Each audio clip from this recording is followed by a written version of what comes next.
La chop de mon clip, frère.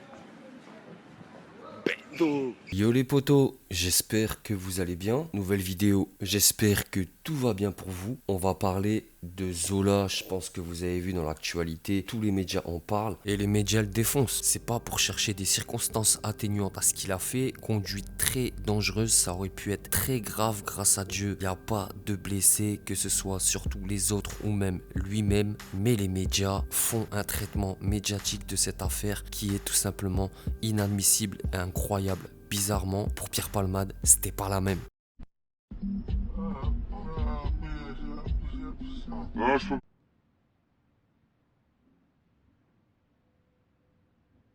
Zola s'est fait arrêter sur le périphérique à plus de 200 km/h. Ça fait beaucoup là, non? Phare éteint, des suites judiciaires sont à attendre et c'est pas de ça dont on va parler dans la vidéo. On va parler essentiellement de deux choses.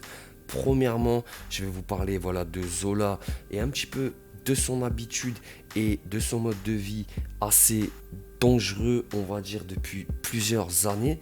Et également, je vais vous parler du traitement médiatique que les médias font de cette affaire. C'est un rappeur qui est installé dans le game depuis un certain temps. Qu'on aime ou qu'on n'aime pas, il a su s'imprégner des codes américains. D'ailleurs, c'est un rappeur qui a vécu ou qui a fait beaucoup de tourisme en Amérique, au point que moi, personnellement, je me demandais, est-ce que le gars, au final, il n'a pas des racines américaines, voiture américaine, style américain, bref, un vrai américain. Zola, il a toujours un pied en France et dans son quartier, dans le 9-1. Et ce qui s'est passé, c'est sûr que c'est très grave ce qu'il a fait. Ça, je vais rien retirer à la gravité des actes qu'il a produits. Bien entendu, on n'est pas là pour ça. On n'est pas là pour défendre l'indéfendable. Et d'ailleurs, s'il y aurait eu un blessé grave ou quoi dans la foule, une famille dans une autre voiture ou quoi que ce soit, j'aurais pas du tout fait la vidéo parce que là, je suis en train de vous mettre des mèmes. Je suis en train de vous mettre des trucs dans le montage pour faire un montage et une vidéo à peu près acceptable. S'il y aurait eu des choses graves à la suite de ces actes, directement, j'aurais même pas fait de vidéo, les gars. Zola, depuis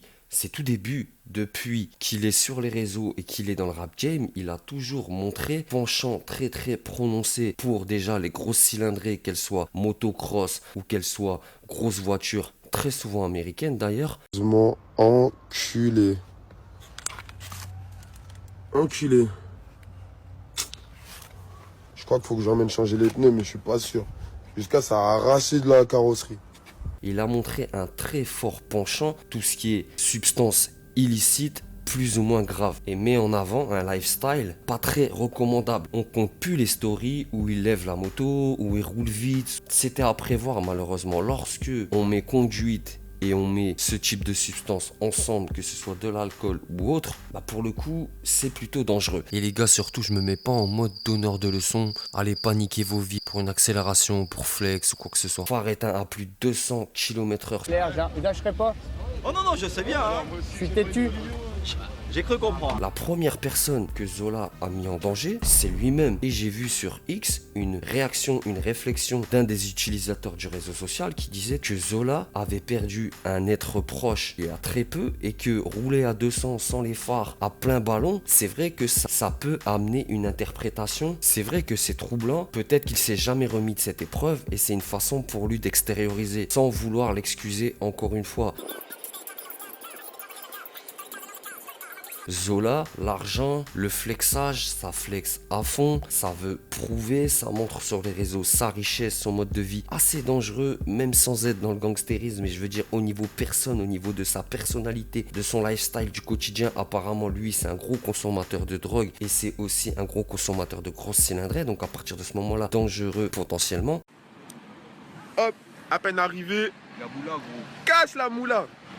Cache mon gars. Depuis le début d'année et l'album en commun avec Koba qui s'appelait Deux Frères, Zola, c'est tout simplement le calme plat. Il a une personne, oh ça fait bien. Vu son lifestyle justement, il doit ramener beaucoup d'oseille sur le CCP, il doit remplir constamment le livret A, il doit avoir la grosse quicheta en poche pour pouvoir assumer ce lifestyle. Et dans un game où les personnalités, les buzz se font et se défont à la vitesse de la lumière, voilà, ça peut poser problème. En tout cas, la justice va passer sur cette affaire, il prendra ce qu'il a à prendre.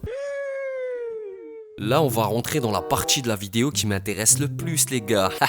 Les gars, abonnez-vous et merci à ceux qui regardent les vidéos jusqu'au bout. Envoyez un maximum de force, les gars.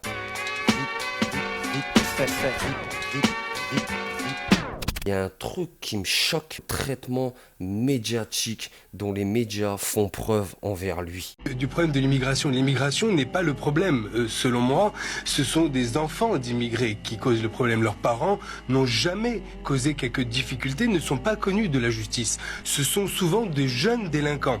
On voit que je précise juste quand même, le rappeur Zola est français. Hein. Voilà. La majorité sont français. C'est pas d'amalgame. Voilà, Donc on a... Congolais. Voilà. Donc on a... C'est pas un problème de français ou de non-français. Non, on parle de Non, c'est parce qu'on parlait d'immigration. Je veux juste dire que ce rappeur est français. Zola. Alors d'abord, les faits. 200 km/h sur l'autoroute, entre autres. 200 km/h sur l'autoroute, les feux de sa voiture étaient éteints. Sur la 6 dans l'Essonne. Exactement, les gendarmes lui auraient fait un signe pour qu'il s'arrête et il aurait continué sa route. Il se serait rendu à son domicile, là où les gendarmes ensuite l'ont interpellé. Sous l'emprise de stupéfiants. Et il était sous l'emprise de stupéfiants, exactement. Et qui est ce rappeur Zola? Alors Zola, pour vous dire en deux mots, on considère que c'est un petit génie du rap. Il a commencé sa carrière, il avait 19 ans, il est né à Évry dans l'Essonne. Et il s'est fait connaître notamment du grand public avec un 3e album qui est sorti en 2023. Il enchaîne depuis les records, c'est des millions de streams, des millions d'abonnés sur les réseaux sociaux. Et sa carrière, elle dépasse aujourd'hui même les frontières. Il devait être en concert là à Toulouse et ensuite Berlin, Milan. Il avait des dates qui étaient prévues. Donc c'est un rappeur qui est aujourd'hui très très très connu dans le monde de la musique. Il avait une histoire personnelle par rapport à ces accidents de la route. Oui, tout à fait. En fait, il y a 2 histoires qui se sont passées en juin 2023. D'abord, la première, il a eu une altercation avec un automobiliste. En fait, cet automobiliste en Haute-Marne lui reprochait justement déjà sa conduite et il avait cassé sa fenêtre avec une batte de baseball. Il avait été condamné à l'époque à 10 mois d'emprisonnement avec sursis probatoire d'une durée de 2 ans. Et tout de suite après, 15 jours plus tard, il a perdu sa mère dans un accident. Sa mère a été fauchée, elle était à vélo, elle se rendait à son travail et elle a été fauchée par un automobiliste, un septuagénaire qui lui aussi avait été condamné 1 an de prison avec sursis et une annulation de permis de 6 mois. Et en mars dernier, le tribunal de Vesoul avait annoncé la remise en liberté justement de cet automobiliste et Zola avait été abattu par cette nouvelle. Il l'avait d'ailleurs partagé. Il avait protesté, il ne comprenait pas pourquoi cet automobiliste avait été libéré. Exactement, il avait publié des messages sur les réseaux sociaux, des messages un peu énigmatiques qui laissaient entendre sa colère, ça avait inquiété un peu ses fans. Il reprochait aussi à la police le manque de tact pour lui annoncer le décès de sa mère tout en les insultant sur les réseaux sociaux. Voilà, c'était son histoire personnelle de ces derniers temps. Et la première chose que je vais vous dire, et c'est la vérité, c'est un cheat code, et je vais relier cette affaire, donc entre guillemets la bêtise que Zola a fait, qui n'a, je le répète encore une fois, causé aucun dégât physique à qui que ce soit, donc c'est une bonne chose, même si ce qu'il a fait est impardonnable. Et mettre en parallèle, bien sûr, avec l'affaire de notre ami Pierre Palmade. Il n'y a pas si longtemps non plus, il me semble. Pierre Palmade, à ce que je sache, les médias, lorsqu'ils ont mis en avant cette histoire-là, ils ont plus insisté sur le côté psychologique, la fragilité, la détresse de l'être humain qui excuse certains comportements et qui d'ailleurs, des comportements qui ont amené le décès, qui ont amené la souffrance chez des êtres humains. Donc ce qui est beaucoup plus grave. Et quand je vois le traitement médiatique qui est fait de l'affaire Zola, je me dis tout simplement que médiatiquement, il y a 2 vitesses. C'est comme la justice apparemment, il y a 2 vitesses. C'est choquant dans le sens où les médias, je vais pas vous mettre leur réaction parce que j'ai pas envie de leur faire de la pub, mais certains médias raccrochent Zola à ses origines pour expliquer son geste. C'est une blague. Ou alors ils mettent en avant le fait que ce soit un jeune issu de banlieue qui se croit tout permis et qu'il faut absolument arrêter ses comportements. Alors que Pierre Palmade, lui, on insistait beaucoup sur le côté psychologique, très facile à aller voir. Et de toute façon, vous avez vu ce qui s'était passé à l'époque et c'était vraiment les excuses à tout va. Là, Zola, on lui laisse rien passer. Je veux que des tismés. S'il y a une tismée, elle est là, voilà, je vais la chercher. Voilà, je vais la chercher comme ça. Comme ça, là. Comme ça.